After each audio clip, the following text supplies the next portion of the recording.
उनके साथ ये माता है। इस माता ने इस माता को खींचा और बाजार में मिली थी, बहुत समय से बेसिक में है। और हम मिले बाजार में तो भीड़ में बात हुई और चले आई उनको लेकर। तो मैंने इतनी जल्दी अपना कोर्स पूरा कर किया और आपसे मिलने को भी आई भर्ती करें। अभी भर्ती हुई है और ये कुमारी है। ये बहुत समय से ये भी बेसिक में थी, हमारे साथ साथ थी बेसिक में। और 2006 से हम साथ में अलग हुए बेसिक से। तो अभी वो भर्ती कर रही है। और वो सरस्वती बहन वो 2007 में भर्ती कर चुकी है, दूसरी बार आई है, तीसरी बार। और वो तिरुमती माता, वो दूसरी बार आपसे मिल रही है भर्ती के बाद। जो बीच में बैठे उनको जानते हैं? ये मनीषा की माता है, माता है, ये बहन है। तो पहले से यहाँ परिचय हुआ यहाँ? नहीं, ये तो हमारे से पहले से यहाँ आई थी, आपसे मिलने आई है। अंग्रेजी बोलती है और माता जी वो तो बहुत बार आपसे मिल चुकी है। ये माता जी अफ्रीका सेवा के लिए गई थी छुट्टी मार के यहाँ, और सेवा करके 2 महीने रहकर बीमार होकर वापस लौट थी। किस साल में आप गई थी, आप बाबा को बताएं? 2005 में। वहाँ पर छुट्टी मारने से एक सेंटर का उद्घाटन करवाया था, फिर बन काट कर आई वहाँ से, फिर बीमार हो गई थी, वापस चली आई 6 महीने के लिए गई थी। और बेसिक में भी बहुत समय उसके साथ यहाँ मॉरिशस में जब वो आई थी कॉन्फ्रेंस के लिए, तो ये रही थी उनके साथ। सेंटर का उद्घाटन कब करवाया जी? कब करवाया सेंटर का उद्घाटन? किस साल जब गई थी ना, 4-5 में, 4 या 5 में। एडवांस ज्ञान लेने से पहले? हाँ, बेसिक में थी, आधा ज्ञान जो भी लिया। एडवांस ज्ञान लेने के बाद नहीं गए उधर? अभी तो इधर आई है, अभी 2 महीने हुए हैं इधर आई है। लेकिन मन नहीं है उधर जाने को, लेकिन जाना तो चाहिए ना बाबा, निकालना है ना एक एक करके। लौकिक परिवार छोड़ा था तो और ज्ञान में आए थे बेसिक में, तो लौकिक परिवार छोड़ थोड़ी दिया था, छोड़ दिया था है? हाँ, साथ था ना। ऐसे ही ये भी परिवार है, ये भी बेसिक परिवार हमारा पुराना परिवार है, छोड़ थोड़ी देना है, साथ लेके नहीं चलना है। हाँ जी, इसीलिए मिलने जल्दी आई है, इसीलिए आपसे मिलने जल्दी आई। हाँ जी, सेवा कर सकते। हाँ जी, हाँ जी। इस माता जी का भी बहुत हौसला है सेवा करने का, बेसिक वालों का निकालने का बहुत है। वहाँ बेसिक जो वो गीत गाते हैं तो वो कहते हैं कि पंछी उड़ के ऊपर जाते हैं, अंबर के उस पार वो भोग चढ़ाते हैं। तो उनसे अंबर उस पार भगवान था, यहाँ धरती में है तो वो कहाँ जाते हैं कहलावे को। तो इस कारण हमको डांट हुआ कि ये क्या हो रहा है। तो माता जी ने हमें एडवांस कोर्स दिया और माता जी ने कहा कि हमको जाना है यहाँ इंडिया में। 2 महीने से हम बहुत जोर लग रहा है आज यहाँ आने का, आपको घूमने को। हिंदी नहीं जानती हूँ, ये कोशिश कर। ऑफिसर रह चुकी है सरकार में, फाइनेंशियल क्या हो गया, अभी रिटायर्ड हो गई है, अभी फ्री है सेवा करने के लिए।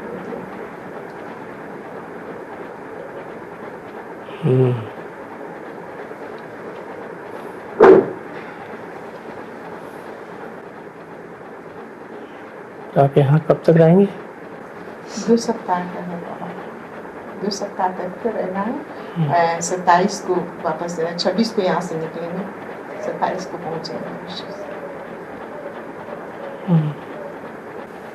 ओके, कोर्स तो लिया ही है, जो कोर्स वहाँ लिया है वो वहाँ भी लेंगे जाके कंपिल में।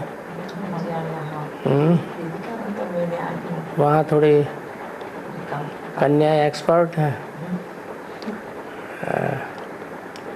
लेकिन कोर्स लेने के बाद, भट्टी करने के बाद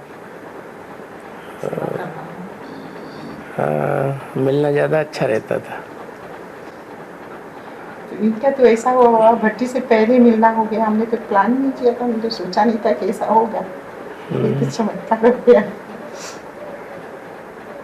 आज ही आ जाएंगे और हम पढ़ाते आ रहे हैं कि भट्टी के बाद ही बाबा मिलेंगे।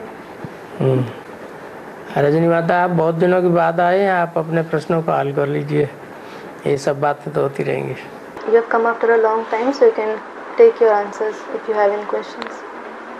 Don't have any questions. हैं, क्लियर है? अच्छा।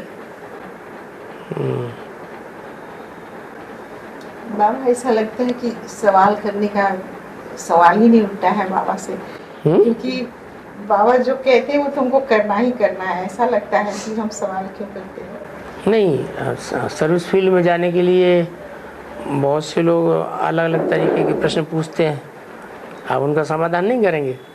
हाँ, है ऐसे ही जब वार्तालाप सुनते हैं तो बहुत सी बात क्लियर हो जाती है। हाँ, नई बातें मिलती हैं ना, नई बातें मिलती हैं।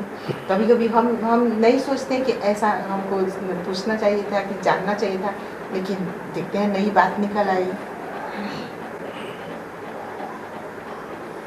लेकिन बाबा जब आते हैं तो प्लान नहीं रहता है कि क्या पूछेंगे बाबा से, पूछने का प्लान नहीं कर पाते हैं। नहीं, दूसरों की सेवा करते हैं ना, तो बीच बीच में बहुत सारे प्रश्न ऐसे आ जाते हैं जिनका जवाब थोड़ा देना अटपटा लगता है, तो बाबा कहते हैं कि तुम बता दो उनको, कि हम अपनी बड़ी बहनों से पूछ करके बताएंगे या बाबा से पूछ के बताएंगे। ऐसे होता है ना, तो डायरी में नोट कर लेना अच्छा रहता है।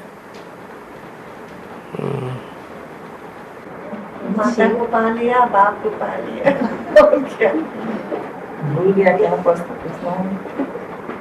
Mataji is saying that when we come here, we don't wish to ask questions to Baba. So Baba said, when you go to the service field, there are many students over there who ask questions to you, and you are not fully prepared to answer them.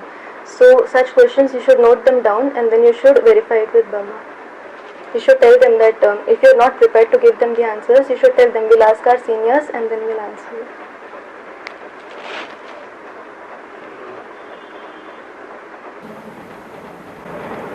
हम लोग तो मुझसे से आए हैं बाबा, अचानक आते जाए, अचानक आते गया है, काफी अचानक मिल रहा है। मैं इन लोगों कह रही हूँ, आप लोगों को बहुत लकी हो, आप लोग हाई जंप आप लोगों ने लगा लिया। देखिए आज प्लान नहीं था कि बर्थडे की से पहले आपको बाबा से मिलना है, तो हाई जंप आज ही प्लेन से उतरा, आज ही आते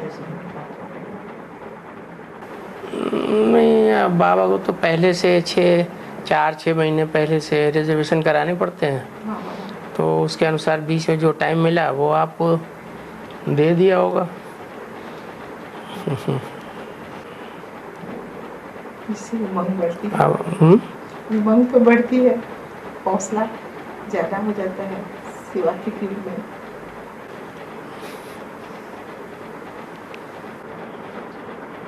पिछली मेल हमको नहीं मिली थी, पिछली मेल हमको नहीं मिली थी, हम व्हाइट ड्रेस में आ गए थे, हमको पता नहीं था कि बाबा के हेड ऑफिस से कनेक्शन नहीं हो पाया, अंतिम मेल नहीं मिला। फिर इंटरनेट से निकाले हुए प्रश्न निकाल लो, है ढेर सारी इकट्ठे हो गए। अंत समय में सिर्फ 4.5 लाख, 9 लाख या 23 करोड़ की आत्मिक स्थिति बनेगी। 23 करोड़ 33 करोड़ 33। आत्मा का मतलब है कि संपूर्ण आत्मिक स्टेज माना 84 जन्मों का जिनमें पार्ट नुदा हुआ है, वो संपूर्ण आत्मा है।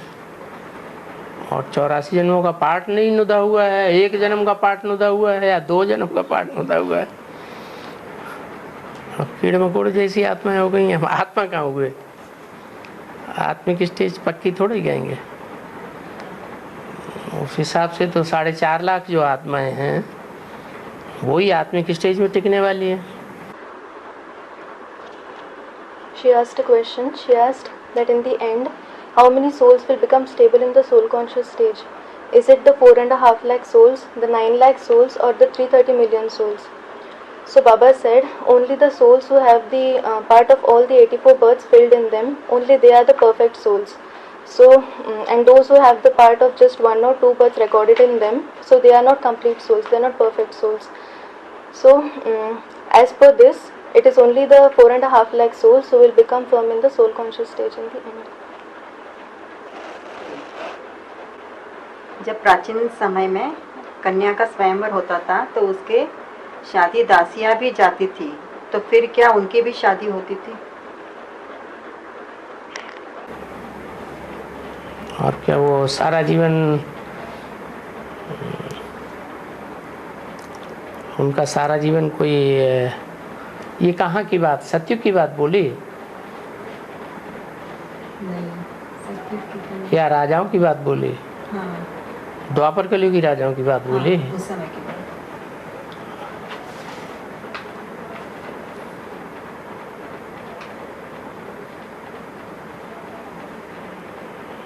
द्वापर कलयुग में जो दास दासियां जाते थे राजकुमारियों के साथ, उनका भी कनेक्शन तो होता होगा।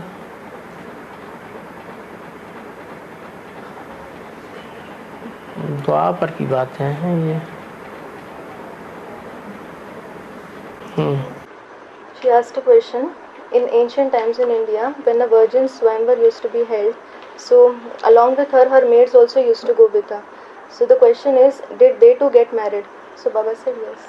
They too must be having a connection. Jawaharlal का बेहद में क्या कहेंगे? जवाहरलाल को बेहद में क्या कहेंगे? जवाहरी का लाल,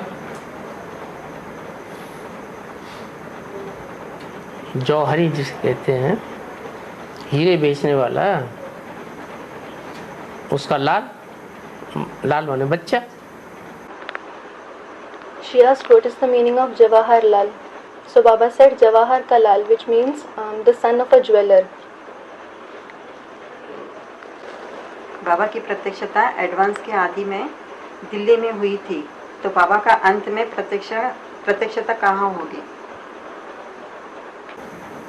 दिल्ली जहाँ परिस्थान बनती है वहाँ प्रत्यक्षता होनी। वैसे प्रत्यक्षता का जगह तो यूपी है। तो भगवान के जो जन्म स्थान दिखाए गए हैं वो तो यूपी में दिखाए गए हैं।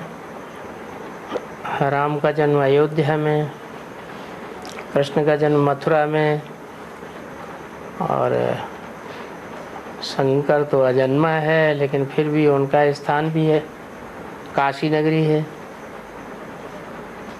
वो तीनों ही यूपी में है। और वैसे भी एडवांस ज्ञान जो फला फूला है वो तो यूपी से ही शुरुआत हुई।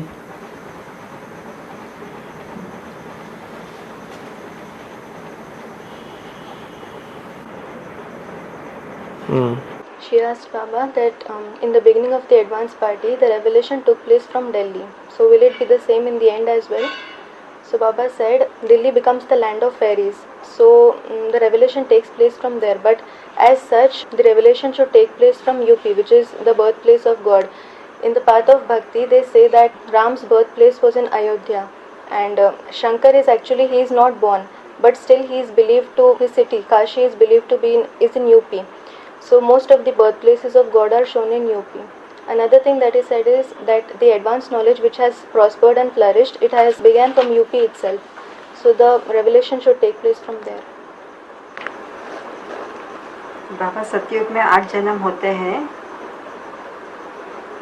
और देवकी को 8 बच्चे होते हैं, उसमें सिर्फ कृष्ण ही बचता है। सिर्फ कृष्णा ही बचता है, बाकी बच्चे कहाँ चले जाते हैं?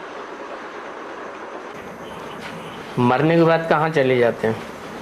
वो तो शास्त्रों में दिखाया है। शास्त्रों में तो संगम युग की बातें हैं ना।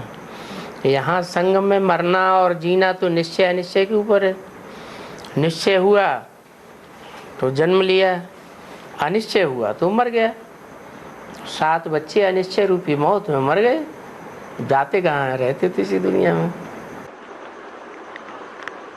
Devaki had 8 sons. From among them, only Krishna survived. The 7 of them died.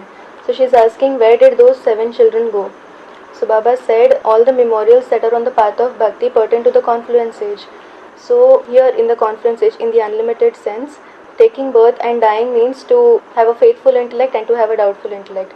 If you have a faithful intellect, it means you are born, and if you have a doubting intellect, it means you die. So they don't actually go anywhere. They are in this very world, but they have a doubting intellect. Barbarik ने कहा था कि 5 पांडवों ने कौरवों को नहीं मारा, बल्कि श्री कृष्ण ने अपने सुदर्शन चक्र से द्रोणाचार्य भीष्म पितामह को मारा। भीष्म पितामह को मारा। अर्जुन के बाण के साथ श्री कृष्ण का सुदर्शन चक्र भी जा रहा था। वेद में क्या अर्थ होगा? सुदर्शन चक्र तो मनन चिंतन मंथन का दूसरा नाम है। स्व माने आत्मा, दर्शन माने 84 जन्मों का दर्शन, चक्र माने 84 का चक्र। तो 84 के चक्र में ही तो निश्चय अनिश्चय की बात है। निश्चय पैदा होता है तो राजघराने में पहुंच जाते हैं, अनिश्चय पैदा होता है तो प्रजावर्ग में चले जाते हैं। तो ये युद्ध तो आध्यात्मिक युद्ध है, कोई हिंसक युद्ध तो था नहीं। आध्यात्मिक युद्ध की बात बताई है। उस माया के युद्ध में जितना भी संहार हुआ है, ये माया का लास्ट पेपर की बात है। उसमें सारा कार्य तो भगवान का किया हुआ है, जो साकार रूप में इस सृष्टि पर आता है।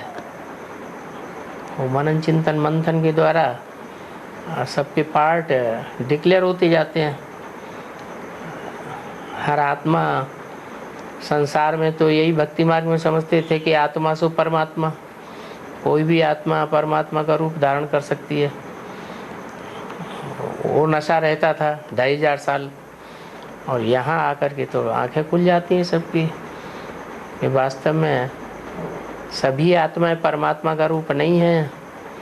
एक ही आत्मा है जो जिसमें परमात्मा प्रवेश करते हैं, वही परमात्मा के समकक्ष, भगवान के समकक्ष पहुंचती है।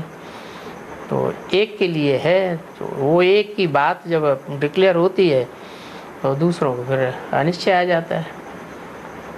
वो युद्ध के स्तर में आते तो हैं, लेकिन फिर पछाड़ खा जाते हैं।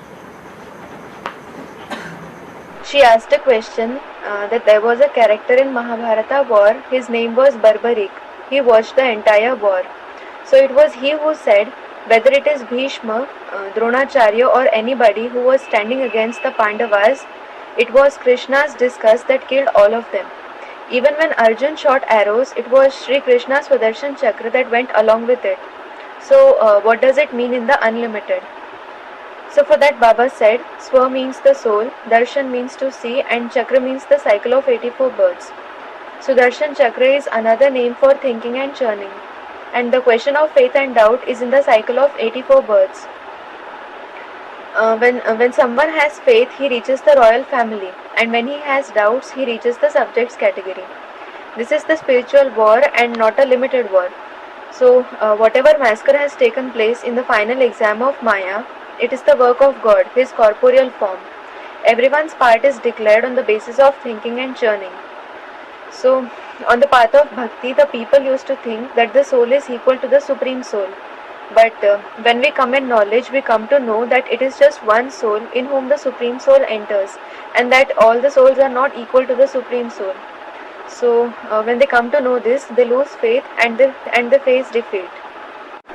शंकर ने 14 बार डमरू बजाया तो 14 सूत्र निकला। उन 14 सूत्रों से उच्चारण स्थान प्रत्यय बना। वेद में 14 सूत्रों से उच्चारण स्थान प्रत्यय बना। प्रत्येक 14 भवन कहे जाते हैं। वेद में क्या अर्थ होगा? वही सुतल, अतल, वितल, तलातल, ये 14 भवन बना दिए हैं उन्होंने। वास्तव में 14 भवन की बात नहीं है, ये तो यहीं इसी षष्ठी पर है, जो अलग अलग द्वीप महाद्वीप बने हुए हैं बड़े बड़े, जिनमें ज़्यादा जेंट्री रहती है, उनकी बात है। वो डमरू तो सारी दुनिया में बजता है, सभी विनाश की चपेट में आ जाते हैं। उसी का गायन कर दिया शास्त्र में। It is said in the path of bhakti that Shankar played his damru 14 times, and when he played it 14 times, then 14 worlds were created. So Baba said that it is not about any 14 worlds, like in the world they have said that there are 14 worlds named Tal, Atal, Vital. They have got given various names. So Baba said that it is about this world itself. There are many continents, large continents where a large number of population of people lives. So it is about that world that was created, and when that damru is played, then everyone, all of them come in the clutches of the destruction. Atomic energy का विस्फोट होता रहेगा और धीरे धीरे विनाश होता रहेगा। The atomic explosions will keep taking place and the destruction will keep happening. Ramayan में केवट राम का पैर धोता है और श्री कृष्ण में कृष्ण सुदामा के पैर धोते हैं। इसका वेद में क्या अर्थ है?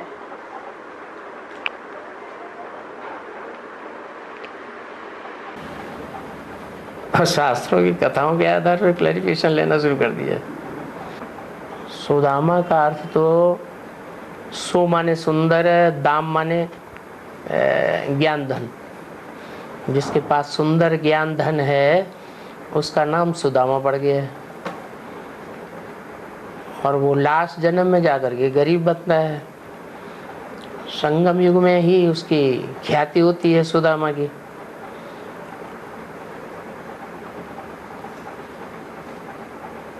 कृष्ण तो भगवान के रूप में दिखाया गया है, तो भगवान आकर के ये बुद्ध रूपी पांव धोते हैं उनके। जो सुदामा 84 जन्म लेने वाला है, 84 जन्म लेते लेते आत्मा नीचे गिरती है, पतित बनती है। आत्मा माने मन बुद्धि, तो मन बुद्धि को ये पांव यानी बुद्ध रूपी पांव धोने का काम दिखाया गया है। भगवान आकर के सुदामा के बुद्ध रूपी पांव धोता है। वो कृष्ण के रूप में दिखाए जाए या वो केवट के रूप में दिखाया गया, जो पार ले जाता है नदी से, है विषय वैतरणी नदी की बात। She asked a question that in the Ramayana it is shown that there was a boatman who washed Ram's feet, and in Mahabharata it is shown that it was Krishna who washed Sudama's feet. So what is its meaning in the Unlimited? Baba explained the meaning of Sudama. Su means Sundar, beautiful, and Dam means the wealth of knowledge. So it is the soul of Ram who has the wealth of knowledge, and he becomes poor in his last birth and becomes famous only in the confluence age. In the path of bhakti, they have shown Krishna in the form of God. So it is God who comes and washes his feet. Here Baba is styling feet with the feet-like intellect, mind and intellect. So the soul of Ram is the one who has 84 births, and in the 84 births he goes on degrading. So in the end, it is Shiv Baba who comes and washes his intellect, mind and intellect like feet. And the same thing has been shown in the Ramayana, that he, in the form of the boatman, washes Ram's feet. And Baba explained the meaning of boatman in the Unlimited, that it is the boatman who takes you across a river or a lake. So here it is the river of the vices, the poison of vices. लोग तुलसी का पौधा लगाते हैं तो उसके पास शिवलिंग क्यों रखते हैं? तुलसी का पार्ट किसका है पहले ये देखना है। तुलसी दो प्रकार की दिखाते हैं, एक काली तुलसी, एक हरित तुलसी। जो हरित तुलसी है वो घर गृहस्थ में पलती है, आंगन में ही उसका पौधा लगाया जाता है। और जो काली तुलसी है वो जंगल में फलती है। हर वो क्या नाम, उसमें अगर उसको निकाल करके घरगृहस्थ में रख दिया जाए तो कुम्हला जाती है। तो 2 पार्ट हैं तुलसी के। एक है इस्लाम धर्म की बीज और एक है सिख धर्म की बीज।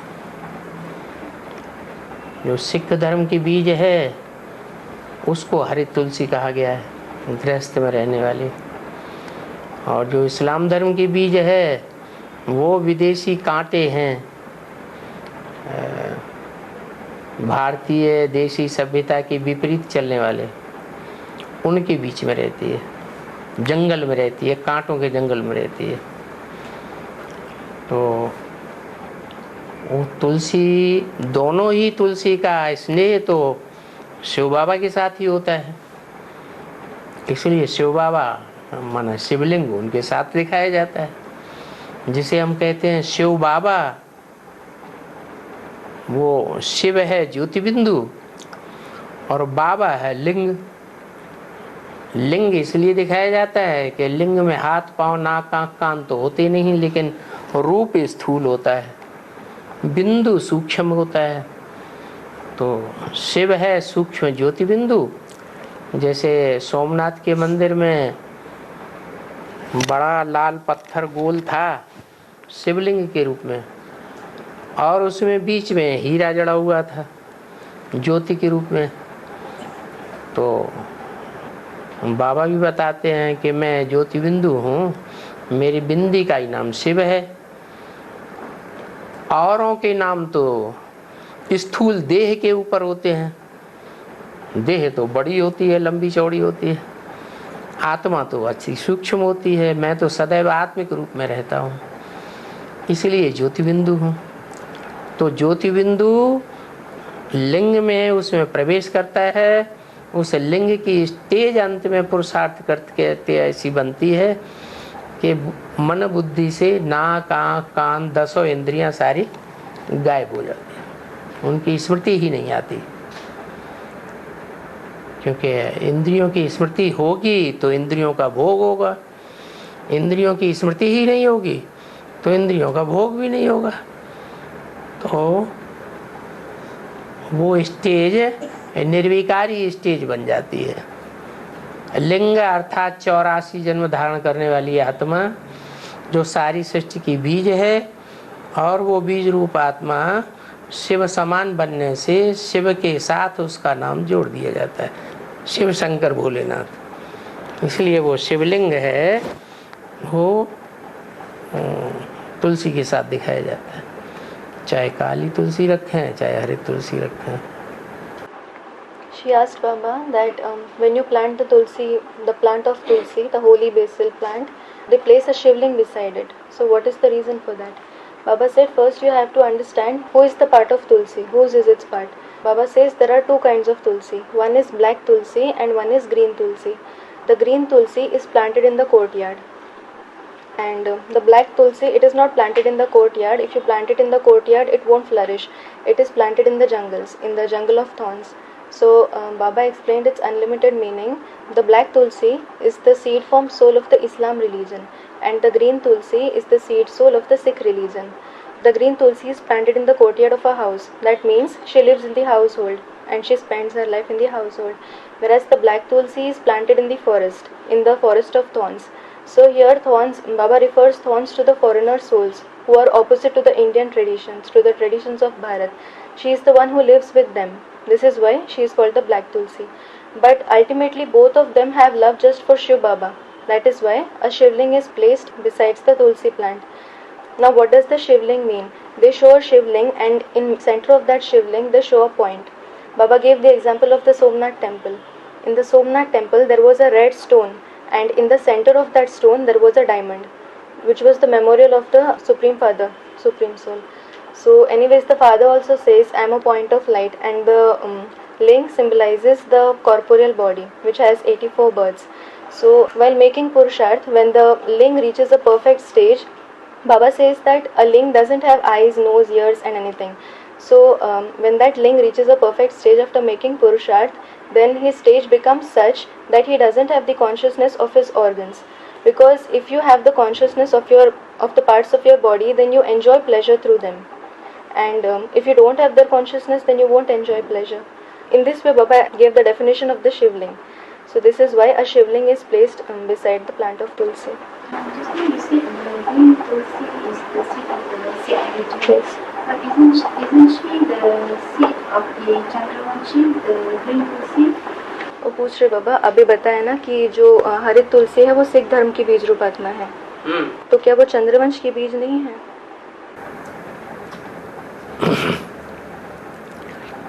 मूल रूप में 8 या 9 अष्टदेव हैं।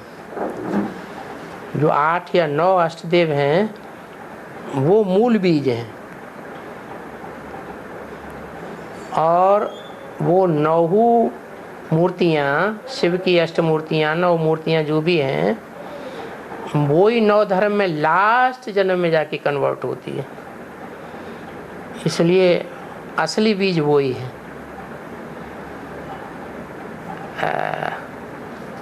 जो दूसरा बीज है वो चंद्रवंश का बीज है।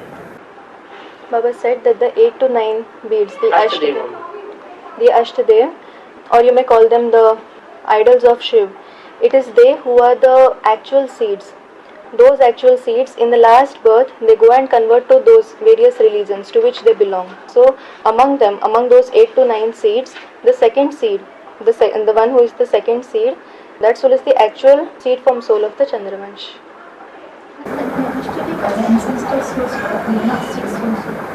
वो बोल रहे अष्टदेवों को तो पूर्वज कहा जाता है ना, वो बीज रूप। पूर्वज माने पूर्व माने पहले, ज माने जन्म लेने वाले, माने सबसे पहले जिनका जन्म हुआ वो पूर्वज, तो वही बीज हो गए ना। बीज से पहले तो कुछ होता ही नहीं।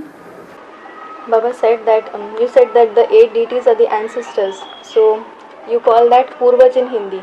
So Baba explained the meaning of Purvaj as Purva means in the past and Ja means those who were born. So those who were born in the past, those who were in the very beginning. Baba says that they are the oldest. Similarly, even in a tree, it is the seed that comes the first. There is nothing before the seed. So Baba is styling the seed with the 8 deities, that there is no one before them, they are the seed. वो आधार है।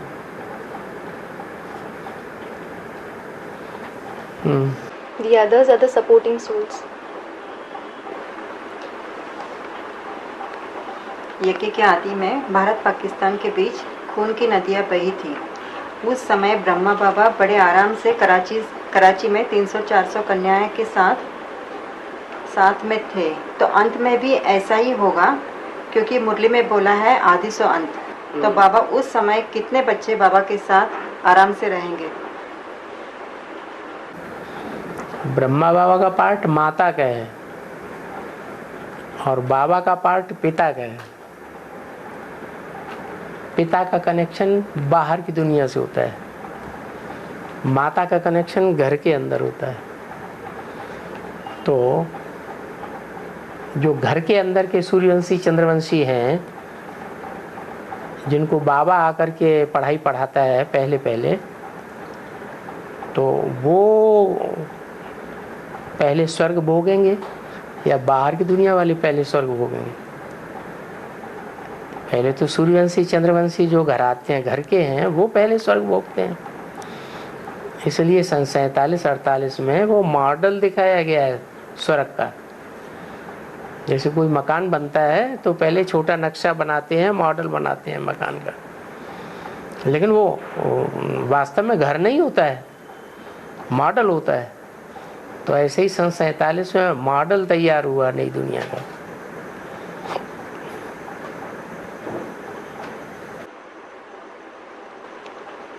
She asked a question that in the beginning of the yajna, when there was a fight between India and Pakistan, at that time 300 to 400 virgins and mothers lived comfortably along with Brahma Baba. So Baba has said in the Murlis that whatever happens in the beginning, the same thing has to happen in the end as well. So how many souls will be with Baba in the end? So for that Baba said that in the beginning Brahma Baba plays the part of the mother and Baba plays the part of the father.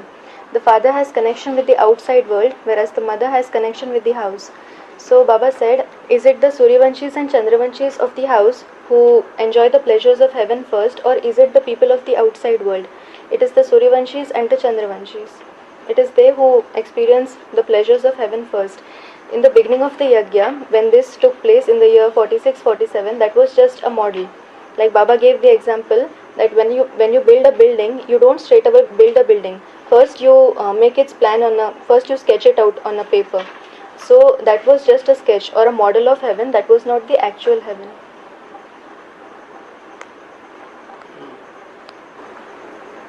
मुरली में दो प्रकार की बातें मिल रही हैं, तो उसे कैसे समझा जाए? जैसे कि मैं इनको नहीं पढ़ाता हूँ, वो तो बीच में सुन लेता है। फिर एक तरफ बोला है सारी पढ़ाई कृष्ण बच्चे के लिए रुकी हुई है। फिर एक तरफ ये भी बोला है बाप दादा चाहे तो जा सकते हैं, लेकिन बच्चों के लिए रुके हुए हैं। कंट्रास्ट अगर दिखाई पड़ता है तो पहले एक एक बात का पूछो ना। 10 बातें इकट्ठी कर देंगे तो कैसे जवाब मिलेगा? एक बात, पहली बात क्या बताई कंट्रास्ट?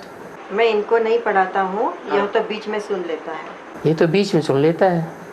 माना ब्रह्मा बाबा की पढ़ाई संगम युग की पढ़ाई नहीं है, पहले जन्म की एकदम जो फैला जन्म है वो पढ़ाई नहीं है। 9 नारायण की जो दुनिया है उनमें जो फर्स्ट नारायण संगम युग का है वही दुनिया बाबा के द्वारा स्थापन की जाती है। तो बाबा जिस दुनिया को स्थापन करता है उस पढ़ाई की तरफ ब्रह्मा बाबा की बुद्धि नहीं जाती है, बेबी बुद्धि होने के कारण वो हर बात को सतयुग में ही लागू कर देती है उनकी बुद्धि। जबकि संगम युग ही है सबसे श्रेष्ठ युग, सतयुग श्रेष्ठ युग नहीं है। तो ब्रह्मा बाबा बीच में सुनते हैं, सिर्फ वो समझते नहीं हैं। वास्तव में सुनाते तुमको है रुद्रमाला के मंत्रों को। तो उसमें कंट्रास्ट कहाँ है? She asked a question that Baba has said in the Murli that I teach you children, this one meaning Brahma, he listens in between. So for that Baba said that whatever he narrates, the knowledge that he narrates is not for the golden age, but whatever Brahma Baba listens, he tallies it in the golden age. But the world of the 9 Narayans, the world of the golden age is not the aim. Baba doesn't teach you the study for that world, he teaches it for the world of the first Narayan. This is why it is said that he doesn't teach Brahma, he teaches to you children, but he listens in between, because he tallies everything in the golden age, but Baba doesn't teach for the golden age.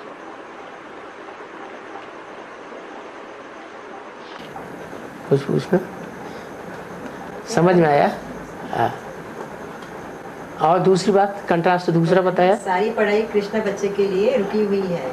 हाँ। एक तरफ ये भी बोला है बाप दादा चाहे तो जा सकते हैं, लेकिन बच्चे नहीं वो बात अलग है, ये बात अलग है। हाँ, सारी पढ़ाई कृष्ण बच्चे की बताते हैं। तो बच्चे के लिए हाँ, जो सारी पढ़ाई कृष्ण बच्चे और कृष्ण बच्चे 2 हो गए।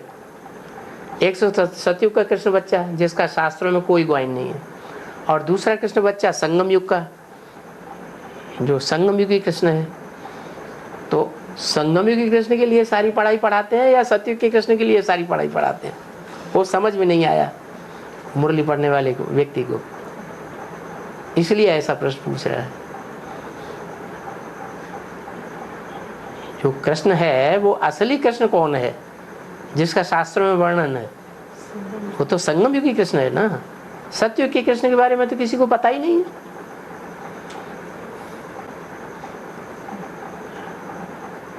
Mataji asked, Baba has said in the Murli, the entire knowledge, the entire study is held up for the child Krishna. The question that she asked earlier was that this one listens in between. He doesn't teach Brahma. But again Baba has said in the Murli that the entire knowledge, the entire study is held up for child Krishna. Then why are these contradictory points in the Murli? So Baba said there are 2 child Krishnas. One is the confluence age Krishna and one is the golden age Krishna. The memorials in the scriptures are of the confluence age Krishna and not of the golden age Krishna. So he is asking who is the real Krishna? It is the confluence age Krishna. So it is for him that the entire study, the entire knowledge is held up. So the one who asked this question didn't have this thing in his mind. This is why he took this point from the Murli. बाप दादा चाहे तो जा सकते हैं, लेकिन बच्चों के लिए रुके हुए हैं। तो इसमें दो बातें कहाँ हो गई? बात तो एक ही है, बाबा चाहे, बाप दादा चाहें, माने रामकृष्ण वाली आत्माएं चाहें तो अभी भी या कभी भी तीव्र पुरुषार्थ करके वापस जा सकती है। उनकी पुरुषार्थ की तीव्र गति है, लेकिन क्यों रुके हुए हैं?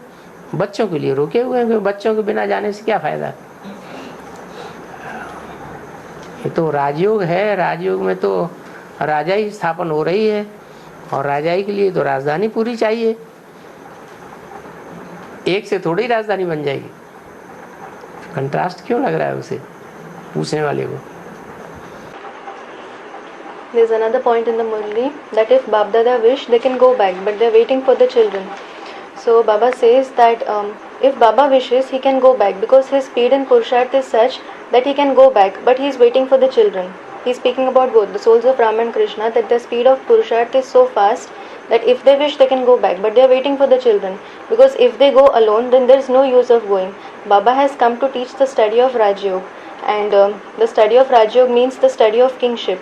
So in order to establish a kingdom or a kingship, a capital is required. So this is why he is waiting for the children. He can't go alone.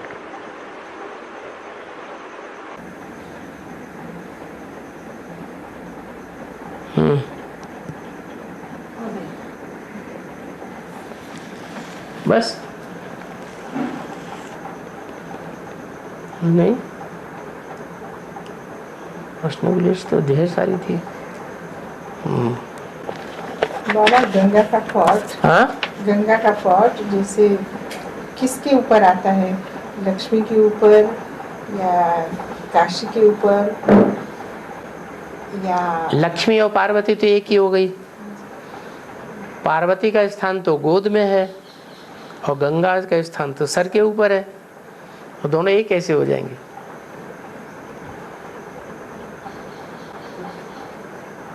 तीन आत्माएं हो गई। हैं? तीन आत्माएं, दो आत्माएं। गंगा अलग है और गंगा तो गंगा के किनारे सन्यासी मजमा लगाते हैं या गृहस्थी मजमा लगाते हैं? सन्यासी। तो गंगा सन्यास धर्म की हेड है और लक्ष्मी तो प्रवृत्ति मार्ग वालों की हेड है। दोनों एक कैसे हो जाएंगे? She asked Baba, who plays the part of Ganga? Is it Lakshmi or Kashi? So Baba said Parvati's place is on the lap and Ganga's place is on the head of Shankar. So how can both of them be the same? On the banks of the river Ganga, it is the sannyasis who make a crowd and sit on the banks of the river Ganga. So Ganga is from the sannyas religion. She is the head of the sannyas religion. Whereas Lakshmi, she is the head of the household path. बाबा तो गंगा जगत माता को कहेंगे। जगत माता जगदम्बा है। जगदम्बा का connection Brahma से है और जो गंगा है उसमें तो गंगा का जो सबसे जास्ती बड़ा भक्त दिखाया है वो तो भीष्म पितामह दिखाया है। वो तो परिवार ही अलग है सन्यासियों का। ज्यादा सर्वसेवा बच्चा है सर पर बिठा के, बच्चों को सिर पर बिठा के रखते हैं। हाँ, बच्चों जो ज़्यादा प्यारे बच्चे होते हैं ना, बहुत अच्छी सर्विस करने वाले होते हैं तो उनको सर के ऊपर चढ़ा लेते हैं। ज़्यादा आकर्षण करते हैं, सेवादारी ज़्यादा आकर्षण करता है। बाबा को तो काम चाहिए। The mother asked Baba whether Ganga is the part of the world mother. So Baba said no, because the world mother, she is Jagdamba and she has connection with Brahma. Whereas the biggest worshipper of Ganga is said to be Bhishma Pitamaha. So that very family of the sannyasis is different. So you can't call Ganga as Jagdamba. Then this mother asked Baba that Baba has said in the Murli that Baba keeps the serviceable children on the head. That is what Baba said. The children who are very dear, who do a lot of service and who have a lot of attraction, Baba keeps them on the head. And it is the serviceable children who have more attraction.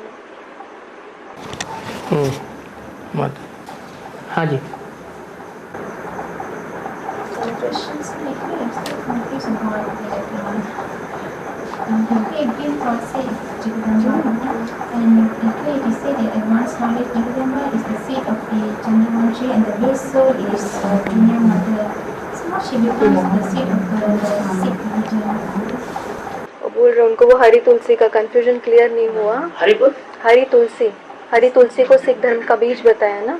हाँ। तो उनको हरित माना घर गृहस्थ में रहने वाली, सदैव हरी हुई, हरी भरी माने खुशहाल, बुद्धि से खुशहाल रहती है। और वो तो जंगल में रहती है, दुखी रहती है, परेशान रहती है। कांटों का जंगल है ना। इस्लामी जब से आते हैं तब से ये दुनिया कांटों का जंगल बन जाती है,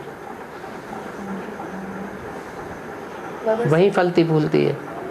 Baba said that the green tulsi, Baba is explaining the meaning of the green tulsi. The green tulsi is always green, which means she remains happy through the intellect. Whereas the black tulsi, she flourishes in the forest. So Baba says that ever since the Islamis come, this world becomes a forest of thorns. So she is the one who lives between them, and she is the one who flourishes in their company. That is why she is called the black tulsi.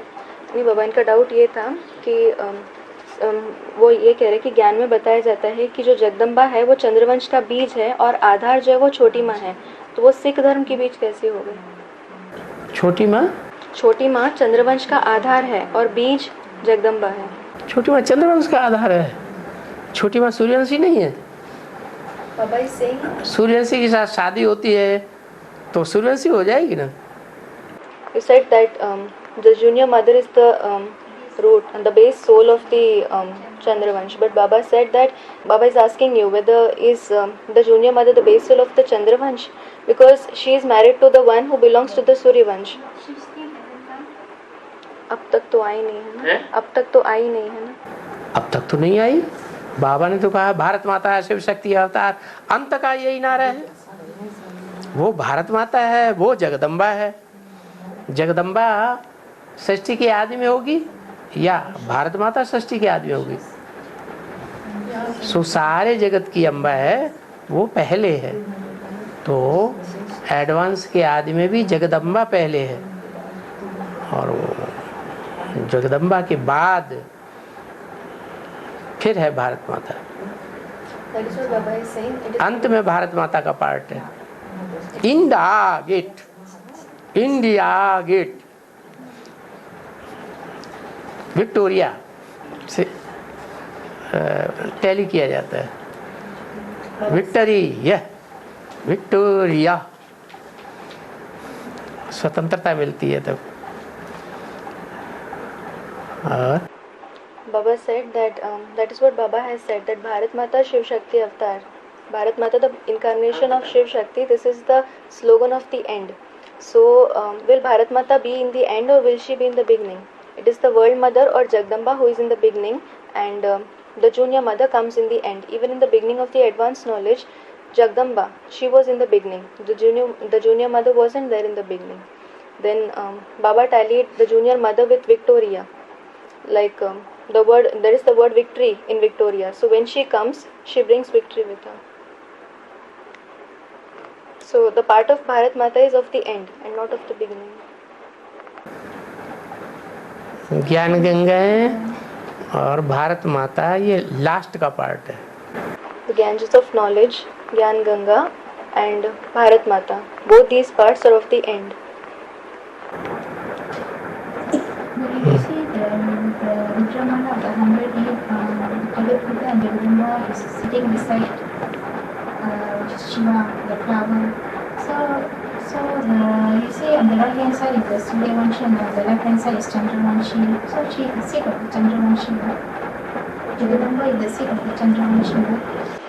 वो बोल रहे कि 108 की जो माला है ना, उसमें 108 की जो माला है उसमें ऊपर के दो मणके दिखाते जगदम्बा और जगत पिता को। वो रुद्रमाला है। रुद्रमाला में तो उनका ये कहना है कि राइट साइड में सूर्यवंशी है और लेफ्ट साइड में चंद्रवंशी है, और चंद्रवंशियों के हेड के रूप में जगदम्बा को दिखाया गया है, तो वो बीज हो गई ना चंद्रवंशियों की।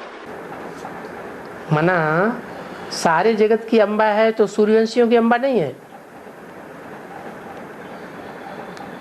सारे जगत में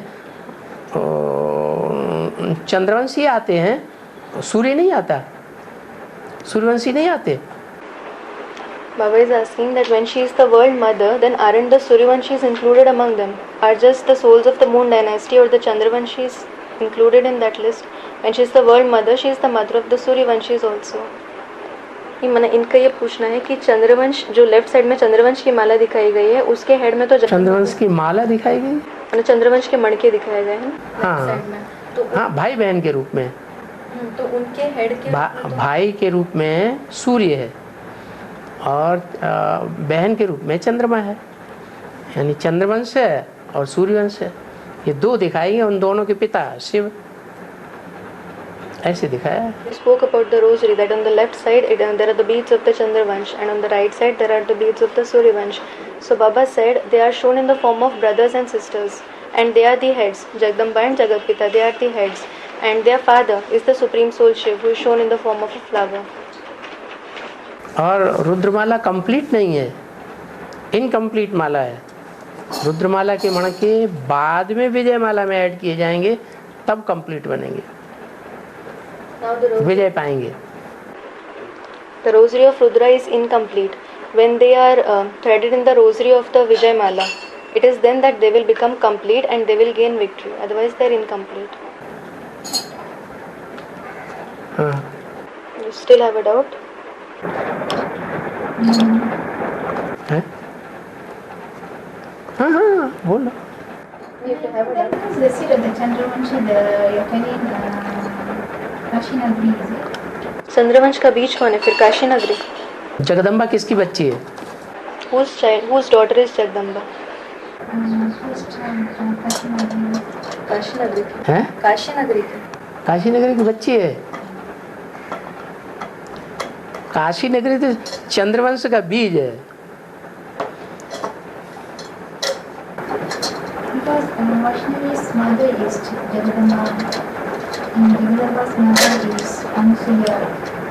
कह रहे कि वैष्णवी की माँ जगदम्बा और जगदम्बा की भी माँ वैष्णवी छोटी माँ, उसकी माँ जगदम्बा और जगदम्बा की भी माँ अनुसुईया। हाँ, जगदम्बा और वैष्णवी दोनों की Anusuiya head. Anusuya is the head of both. दादी माँ As well as the junior mother. She is the great grandmother. Is Anusuya and Kashinagri different personalities? Anusuiya और काशी नगरी अलग अलग है। एक ही है। They are one and the same. Anusuiya माने जिसको किसी से असूया नहीं है, ईर्ष्या नहीं है। Anusuya means the one who doesn't have jealousy for anybody. वो मूल है। She is the main.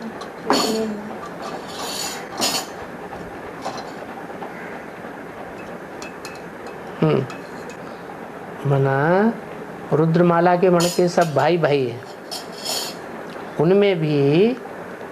और राइट साइड के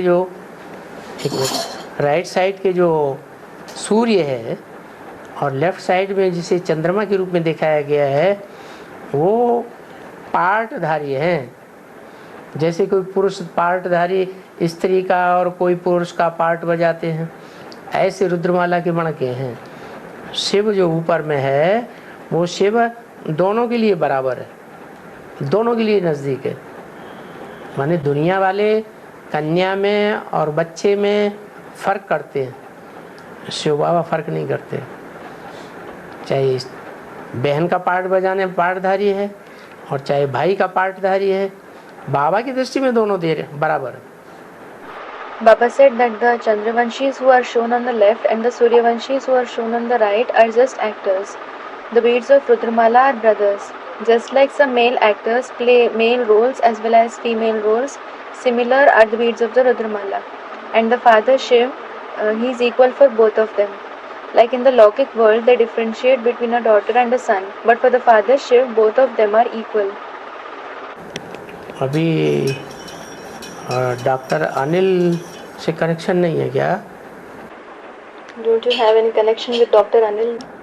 Because he is condemning advancement. Yes? He is condemning advancement. Advance knowledge के विरुद्ध है ना। अभी वो तो एडवांस नॉलेज के विरुद्ध में है ना, विरोधी। वो अपने धर्म का एडवांस चला रहे हैं, किसी और धर्म के बीज है। He is the seed of some other religion. सात्विक स्टेज में रहे तब तक बुद्धि चलती रही। अब सभी आत्माएं शूटिंग के हिसाब से तामसी स्टेज की ओर जा रही है। तामसी स्टेज में बुद्धि चलती ही नहीं। मनन चिंतन मंथन सात्विक और सत्व सामान्य स्टेज में ज्यादा होता है। As long as he was in the Satupradhan stage, he used to think and churn. But in the shooting period now, everybody is coming in the Tamopradhan stage, and in the Tamopradhan stage, you don't have any thinking and churning. So Baba said that the thinking and churning takes place especially in the Satupradhan and Satu Samanya, that is the pure and the semi-pure stage. भट्टी करने के आने के बाद कुछ थोड़ी बुद्धि ज्यादा चलती है।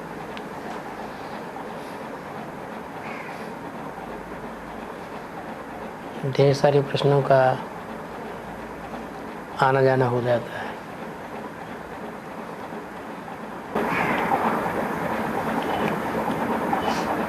Baba is telling him that after doing the bhakti, the intellect works more and you have more questions.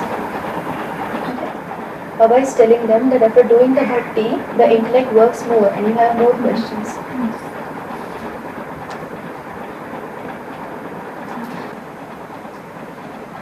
हमने अनुभव किया है कि जब भी हम बाबा से मिलने का प्लान करते हैं कि मतलब कि तैयारियां शुरू करने लगते हैं तो ढेर सारी ऐसी परिस्थितियां आने लगती हैं जो बाधक बनती हैं, लेकिन फिर भी हम निकल कर तो चले आते हैं। कभी कभी लगता है कि ऐसी परिस्थिति आ गई कि अब मतलब कि वो ऐसे बाधा डालती है कि समझ लीजिए रुकावट। ये तो राम रावण की लड़ाई है। बाबा अपनी तरफ खींचता है, माया अपनी तरफ खींचती है, वो तो हिंड्रेंस डालेगी ना।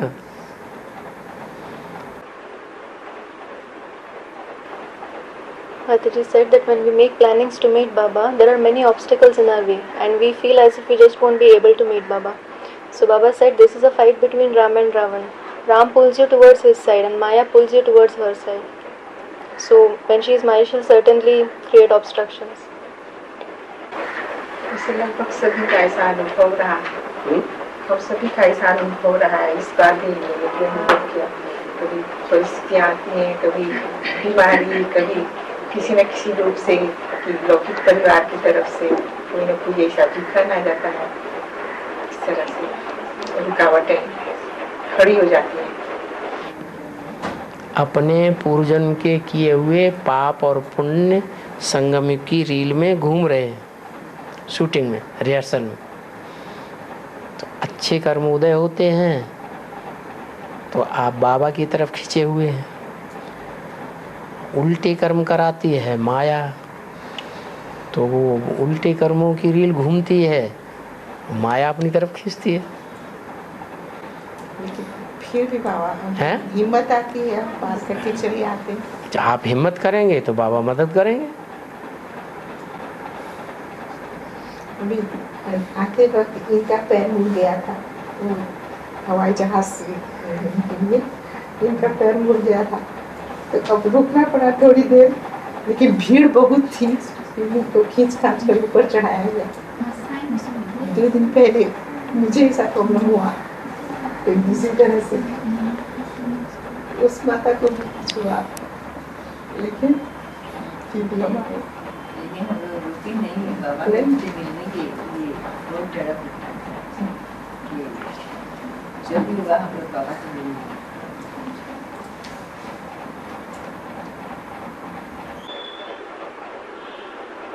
Maitaji said that the others also had a similar experience which she had, that when we come to meet Baba, there are many obstructions in between.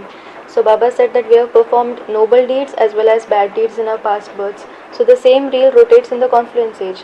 When your noble deeds rise, then Baba, you get attracted towards Baba, and it is Maya who makes you perform wrong deeds. When the bad reel comes up, then Maya pulls you towards her side. इस बार तो आपने बहुत छोटा सा class कर दिया।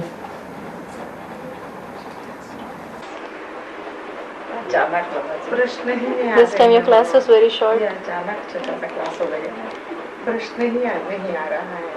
I don't have any questions. Okay, I have because I didn't keep any questions, but I might have one more question that it is said in advanced knowledge that if you die in heaven, you will take birth in heaven. So this 150,000, I was mentioning about 150,000 who leave their bodies in the heaven of Sandalur and they take birth in the real Sattvic after 233. And I want to know, is it, I don't know, this 150,000, I was mentioning if you leave your body in heaven, you take birth in heaven. So Baba is referring to the 150,000 souls. बोल रहे उनका एक ही प्रश्न है, वो prepare करके नहीं आए थे प्रश्न। उनका एक ही प्रश्न है, प्रिपेयर नहीं किए थे वो प्रश्न, तैयारी नहीं थी। उनका एक प्रश्न ये है कि बाबा कहते हैं कि अगर हम स्वर्ग की दुनिया में शरीर छोड़ेंगे तो स्वर्ग में अगर शरीर छोड़ेंगे तो स्वर्ग में ही जन्म लेंगे।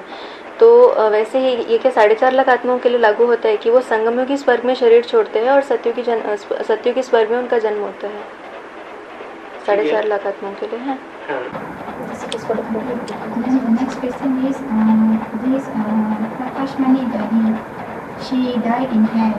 How can she will take birth in the second birth of Satyug in 2036? I mean after 2036.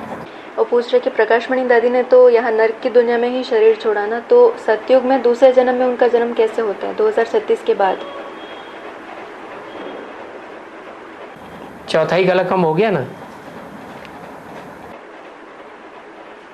1/4 of the celestial degree decreased, no? But it's still in heaven. पर फिर भी स्वर्ग में ही है ना, फिर भी स्वर्ग ही है ना वो भी। गिरती कला का स्वर्ग हो गया ना, 16 कला संपूर्ण नहीं है ना। It is not a 16 celestial degree complete heaven, it is the heaven of the degrading stage. तो बाबा कंप्लीट स्वर्ग तो संगम युग ही है। संगम युग हुआ। बाप की जो देन है, बेहद की बाप की देन, उसके मुकाबले तो और देन हो ही नहीं सकती। बेहद का बाप जो देता है वो तो बहुत ऊंची चीज देता है। कृष्ण और राधा को जो कुछ मिलेगा सतयुग में वो शिव बाबा से मिलेगा या लक्ष्मी नारायण से मिलेगा? किससे मिलेगा? लक्ष्मी नारायण से मिलेगा। लक्ष्मी नारायण की स्टेज शिव बाबा की स्टेज की जैसी हो सकती है?